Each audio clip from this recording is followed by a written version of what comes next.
no solamente son la comunidad científica, sino también el gremio periodístico, el gremio de la información, están comprados.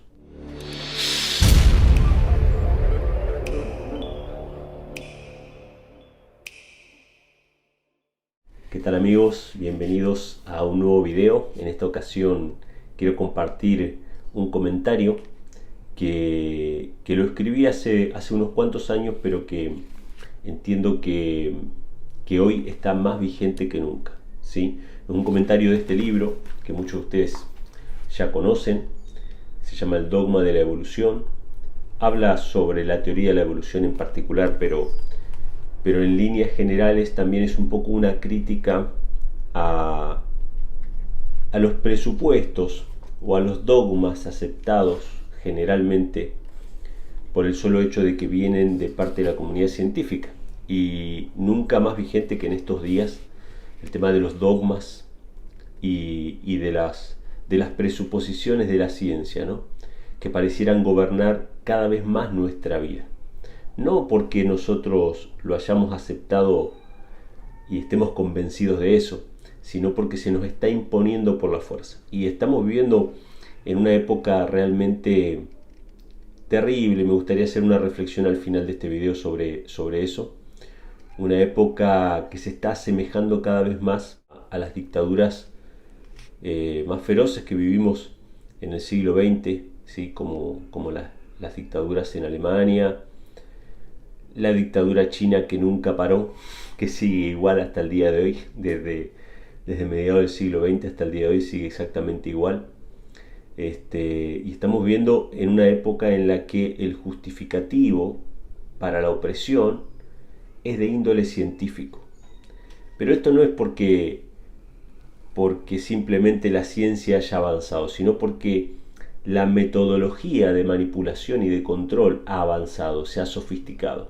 Es decir, en la Edad Media los representantes de la voz de la verdad eran el clero, ¿sí? Eran los sacerdotes, eran la voz de Dios, eran los científicos que estaban en esa época, porque realmente la comunidad científica estaba dentro del clero en la Edad Media. Los observatorios, los alquimistas y todo ese tipo de cosas estaban en un sector muy reducido que sí incluía algunas clases pudientes de la nobleza y después el clero, y eran los únicos que tenían acceso a las letras, al conocimiento.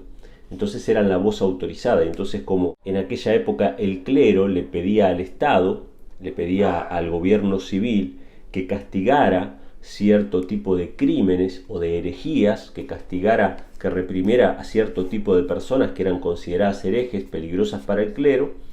De la misma manera pasa hoy, pero en este caso pasa con la comunidad científica, ¿sí? Vamos a ponerle comunidad científica entre comillas, porque la ciencia realmente es buena, realmente nos sirve. La ciencia es lo que permite que yo pueda hablarles hoy a ustedes, a una gran cantidad de personas, y que mi voz se pueda escuchar. Esa ciencia y esa tecnología que nos acerca es verdadera ciencia. Y después está el dogma, ¿sí? Por eso este libro se llama El dogma de la evolución, ¿no? Después está el dogma, que son teorías sobre teorías sobre teorías sobre teorías, desde Pasteur hasta nuestros días, ¿sí? Teorías que algunos llaman ciencia, y que esta comunidad científica, entre comillas, le dice al gobierno que reprima o que castigue a aquellos que ellos consideran peligrosos para la sociedad. Las cosas no han cambiado nada. Es el mismo sistema de opresión, es el mismo sistema de control, solo que en vez de ser los sacerdotes de aquella época que se vestían de negro, ahora son sacerdotes de toga blanca, de toga blanca. Y de hecho, en la introducción de mi libro, ¿cuál es el título? Sacerdotes de toga blanca, ¿sí? Porque yo comparo justamente el dogmatismo de aquella época con el dogmatismo de hoy en día, solamente que hoy en día tiene el aval, supuestamente, o la credibilidad científica, pero nada más alejado de la realidad. Algo interesante es que este libro yo lo empecé a escribir más o menos en el año 2016. Lo dejé por la mitad había escrito la introducción y algunas cositas, estoy hablando del año 2016. Y en el año 2019 lo retomé y lo terminé y lo publiqué.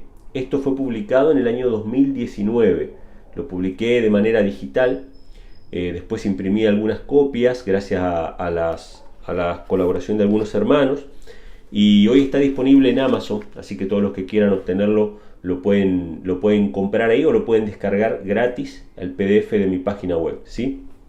Pero esto fue publicado en el año 2019 y me gustaría leerles algunos párrafos de la introducción de este libro porque son muy actuales. Está describiendo la situación actual basado en un experimento anterior. Todos los que estamos en el tema del nuevo orden mundial hace años, la pandemia mundial no nos tomó por sorpresa. Todos nos dimos cuenta de que esto era una estrategia de control, una metodología de control que había sido ensayada tiempo antes. ¿Y cuándo fue ensayado? Bueno, fue ensayado más o menos en el año 2009. Y bueno, yo en esta introducción describo un poco cómo la comunidad científica, al estar vinculada estrechamente con las grandes industrias, a veces pierde, ¿no?, su credibilidad, pierde el propósito por el cual existe. Es decir, los científicos realizan estudios, publican estudios científicos para probar que tal medicamento es bueno, o que tal producto es inocuo, o que tal comida es saludable, obviamente financiados por las mismas industrias que fabrican el producto, el medicamento o el alimento. Esto es como la vieja historia, ¿no?, de Monsanto. ¿Se acuerdan? Monsanto había hecho estudios para demostrar que su producto, el Roundup, un herbicida, era inocuo para los seres humanos, ¿sí? De hecho, la propaganda que uno podía ver en televisión del Roundup era un perrito escarbando ahí donde se había echado el veneno y buscando un hueso, y el perrito lo más bien, ¿no?, porque el veneno de Roundup no le hacía nada al perro, era biodegradable. Hasta habían puesto en el empaque del Roundup que era biodegradable. Después lo tuvieron que sacar porque obviamente se hicieron estudios independientes que mostraron que eso no era verdad. Y hasta el día de hoy el Roundup sigue causando enfermedades a todas las personas que están cerca de los sembrados, ¿sí? Pero hay estudios científicos que muestran que el Roundup no es malo. Entonces, como los estudios científicos demuestran eso, la gente lo tiene que creer. Obviamente que no somos tan ingenuos para no darnos cuenta de que los científicos trabajan para quien les paga. Y van a decir y demostrar lo que el que paga quiere que digan o demuestren, ¿sí? Así que cada vez que ustedes leen en los diarios, en los periódicos, yo me río porque a mí me da gracia, lo tomo con humor, porque, hermanos, nunca tenemos que dejar de sonreír. Yo lo tomo con humor, pero lo veo en los diarios y lo comento, ¿no?, para ver qué responden. Y ahí aparecen los grandes medios de comunicación, Clarín, Infobae, bueno, todos los medios argentinos, ¿no? Sigo algunos medios internacionales, pero comento más que nada los medios argentinos, que son de mi país y que comprendo un poco más la lógica y quién está por detrás. Entonces yo les comento, digo, che, diario Clarín, ¿no?, en vez de estar explicando las condiciones para sacar el pase sanitario, ¿por qué no escriben artículos explicando que eso es inconstitucional? ¿Por qué no están los periodistas explicando que eso es una violación a los derechos humanos?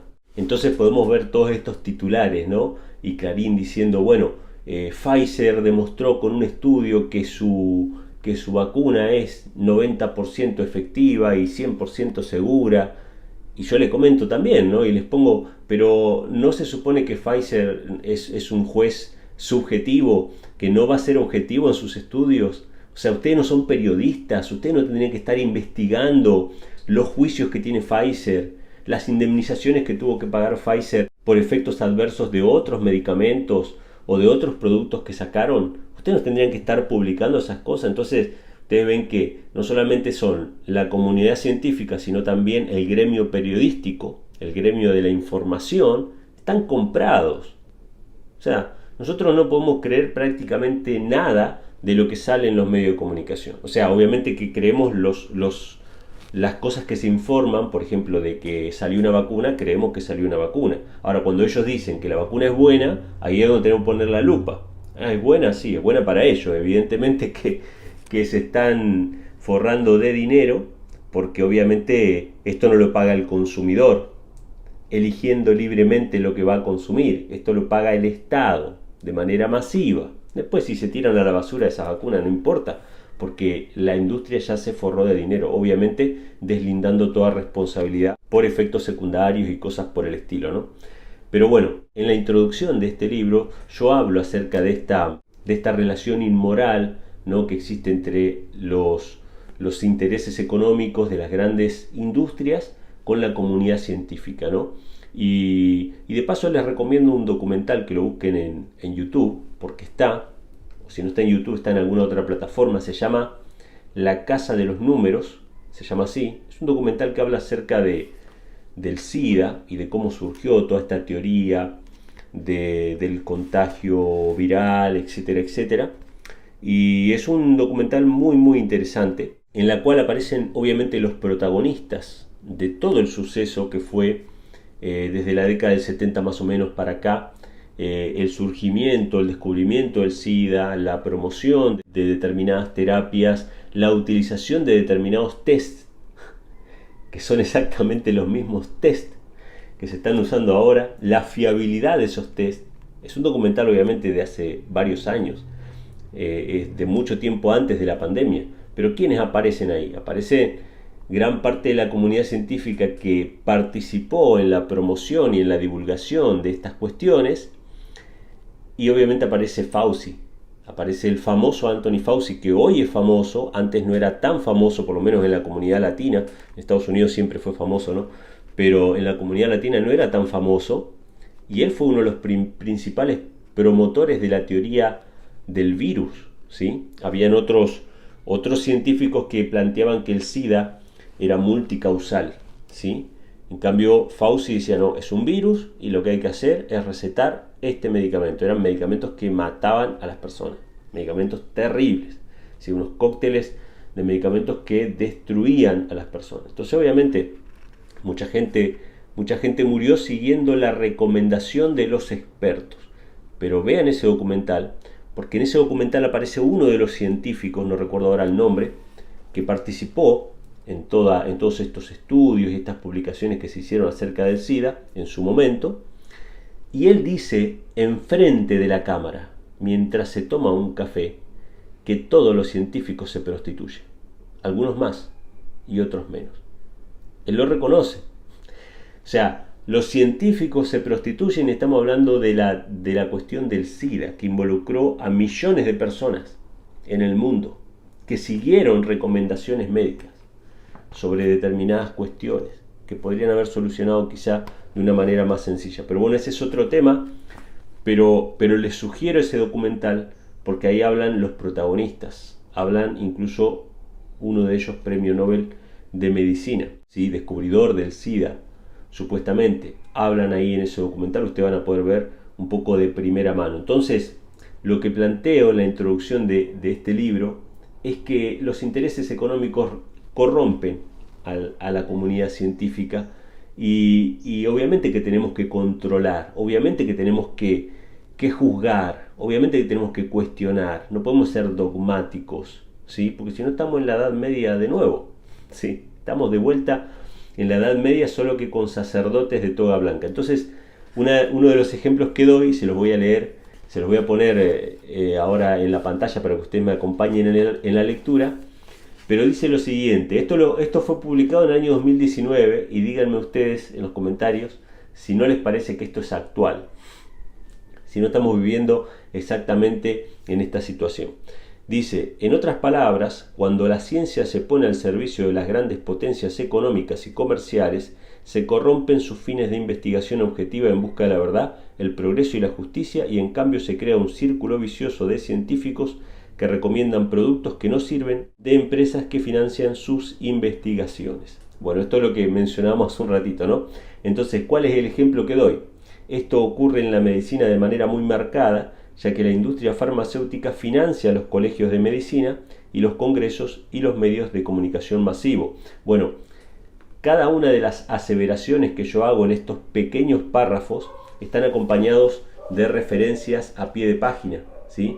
Por ejemplo, si ven en esta página, mis afirmaciones son estas y las referencias son estas que están acá, ¿sí? Así que ustedes van a poder ver, si descargan el libro, todas las referencias que hago para sostener mis afirmaciones, ¿sí? Entonces digo, ¿no?, que las farmacéuticas financian los colegios de medicina, los congresos, los medios de comunicación. Entonces, mucho de lo que nosotros consumimos y escuchamos acerca de la salud son cuestiones manejadas y manipuladas por la industria para hacernos consumidores eternos de medicamentos que nunca curan, sino que simplemente tapan los efectos de una enfermedad. Entonces, ahí lo podemos ver claramente. Entonces yo voy a dar un ejemplo ahora, y escuchen esto. Un ejemplo de ello fue lo ocurrido con el fármaco Tamiflu, que fue vendido como pan caliente durante la pandemia mediática de gripe porcina en 2009 y que por supuesto no servía ni para curar ni para prevenir la gripe. De hecho, la gripe común estacional cada año mata más gente que la temida gripe porcina. La malaria y el cólera en África y en otros países se llevan cientos de miles de vidas cada año, pero nada de eso sale en los diarios. No es negocio para los grandes laboratorios y por eso no se promociona mundialmente ningún fármaco milagroso como ocurrió con la gripe AH1N1. Así funcionó la gran maquinaria de propaganda mediática. Los científicos que deberían haber hablado la verdad callaron y colaboraron con la venta mundial de un producto inservible que tenía, como casi siempre, efectos adversos graves.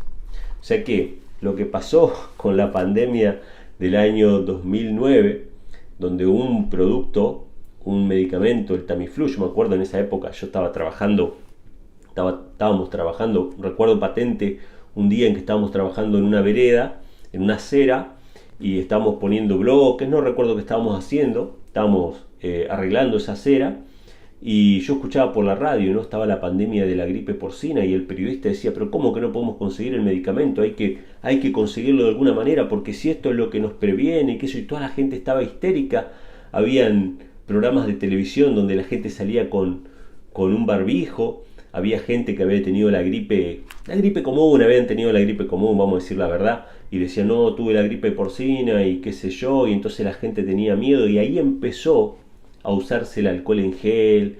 Algunas personas empezaron a usar un barbijo, un tapaboca, y ahí empezó un poco la histeria y tuvimos la primera probada de lo que iban a hacer a nivel mundial. Probablemente ahí intentaron hacerlo a nivel mundial y la cosa no funcionó, ¿sí? Pero sin duda que fue una probada, fue un ensayo de lo que vendría después. Entonces, en este libro comento estas cuestiones. De hecho, una de las referencias que hago a pie de página es que puedan ver el documental de hace varios años, ¿sí?, que salió justamente por el tema de la gripe porcina y de la pandemia, que se llama en YouTube Operación Pandemia. Operación Pandemia. Ese documental fue transversal, fue crucial para abrirnos los ojos de cómo manipulan los datos, de cómo inflan las cifras, de cómo ponen la lupa sobre un pequeño problema y dejan pasar todo lo demás que está sucediendo alrededor, simplemente por intereses económicos, simplemente por cuestiones monetarias. No tiene nada que ver esto con la salud. Lo que nosotros estamos viviendo tiene que ver con el control y con la economía. Tiene que ver con eso. Estamos hablando de una guerra psicológica. Estamos hablando de un reseteo económico, de la implementación de políticas globales económicas que nos van a afectar para siempre y que van a hacer a todos los países dependientes de un sistema subsidiario por la quiebra de las economías mundiales. Y esta forma de manipular y esta forma de manejar estas cuestiones es tan predecible que nosotros ya lo venimos diciendo desde el año 2017, cuando publiqué este libro, 2019, que fue que publiqué este libro, pero ya lo había escrito hacía tiempo atrás. Busquen en internet este documental Operación Pandemia, realmente es muy interesante y se van a dar cuenta de que todo lo que estamos viviendo hoy es un calco de lo que fue la gripe porcina, pero obviamente a nivel mundial y con represión, con censura, con todas las características típicas de una dictadura orwelliana. Así que esa es la condición en la que estamos. Pero me gustaría terminar este video haciendo una pequeña reflexión. Sí, las cosas están poniéndose malas. En Argentina se está por implementar un pase sanitario que, a menos que las personas, que el público en general se resista y que pacíficamente se niegue a presentar pases sanitarios, a menos de que eso suceda. Esto va a ir cada vez peor, tanto en Argentina como en diferentes partes del mundo. Se están implementando pases sanitarios, se está violando las libertades individuales, se están discriminando a las personas, ¿sí? Una persona no puede ir al hospital, no puede recibir atención médica, se las están discriminando, ¿sí? O sea que todas las personas que por motivos religiosos o por motivos de convicción o por lo que fuera, que no accedan a la vacunación o al pase sanitario, van a quedar discriminadas fuera del sistema. Todas estas cosas están sucediendo y no debe asombrarnos porque no es la primera vez que sucede. Miremos para atrás, veamos la historia. Hitler empezó con pases sanitarios, empezó pidiendo un certificado de que el portador del pase era un ario saludable y que no contagiaba ninguna enfermedad. A los judíos que aislaron en los guetos, los aislaron porque transmitían enfermedades, ¿sí? Entonces el tema de la salud es la excusa, porque tiene el aval científico, para reprimir a las personas que piensan distinto. Esta es la realidad. Y esto ya ha pasado muchas veces, incluso sigue pasando hasta el día de hoy en algunos países como en China. Entonces, esto es lo que hay. Ahora, dentro de lo que hay, dentro de lo que estamos viviendo ahora, y esto es algo que me gustaría transmitir y que ustedes lo reciban en el nombre de Jesús, no podemos perder el gozo de la salvación. No podemos vivir amargados, no podemos vivir tristes. Cada vez que usted abre sus ojos a la mañana, es un don de Dios. Es un don de Dios. Yo quiero recomendarles una película. Yo sé que es ciencia ficción. Muchos de ustedes la habrán visto y lo recordarán cuando yo lo diga, ¿no? Y sé que es ciencia ficción, sé que no ocurrió en la realidad, pero yo rescato algo de esa película. Se llama La vida es bella. Búsquenla si no la vieron. La vida es bella, está ambientada en la Segunda Guerra Mundial. Una familia judía, son llevados a un campo de concentración. Y ese padre nunca perdió la sonrisa. Nunca perdió la sonrisa y nunca le hizo sentir a su hijo que estaban viviendo un infierno, sino que protegió a su familia. Nosotros no podemos desproteger a nuestra familia. Nosotros no podemos vivir amargados por las situaciones en que estamos. No importa si estamos en la Segunda Guerra Mundial, no importa si estamos bajo el régimen nazi. Nunca dejes que te quiten el gozo de la salvación. Cada mañana que abrimos nuestros ojos es un don de Dios para que nosotros hagamos felices a alguien, para que nosotros seamos de bendición para alguien. Aún en medio de la Segunda Guerra Mundial, aún en medio del régimen nazi, hay tiempo para jugar con nuestros hijos. Hay tiempo para enamorarnos. Hay tiempo para el romance con nuestra esposa, con nuestra novia. Hay tiempo para ser felices. Hay tiempo para compartir una comida con nuestros familiares. No importa lo que esté pasando, nunca dejes que te quiten el gozo de tu salvación. Yo sé que hay tiempo, como dice Salomón, ¿no? Tiempo para reír, tiempo para llorar, tiempo para plantar, pero nunca, jamás hay un tiempo para que se nos quite el gozo de Cristo. El gozo de Cristo ha de ser nuestro sello. La alegría de la salvación ha de ser lo que irradie en nuestro rostro hacia los que nos rodean un poco de esperanza en este mundo oscuro. Así que estamos viviendo sí en esta situación, estamos atravesando tiempos duros, pero no sobrevivas simplemente, sino que viví tu vida, porque Dios tiene un propósito para tu vida. En este tiempo, no importa cuánto vivamos, no importa si vivimos mucho, vivimos poco, todos tenemos el propósito de hacer feliz a alguien, de ayudar a alguien. Por más que sean nuestros familiares más cercanos, por más que sea nuestra esposa, que sea nuestro hijo, que sea nuestro vecino, o que sirvamos de consuelo o de ayuda o para aliviar el dolor a las personas que están sufriendo, pero siempre tenemos un propósito en esta vida. Esto es lo que nos tocó. Si hubiéramos nacido en la Edad Media, sería peor todavía la situación. Y probablemente se vuelva peor en el futuro. Pero no dejes que las preocupaciones de este mundo, por más válidas que sean esas preocupaciones, te quiten el gozo de Cristo. No dejes que Satanás arrebate con el temor, con el miedo, con las amenazas, lo que hoy tenés. Porque hoy tenés la vida. Hoy tenés, aunque sea un familiar, aunque sea un amigo, aunque sea una persona a quien cuidar. Todos tenemos a alguien a quien cuidar.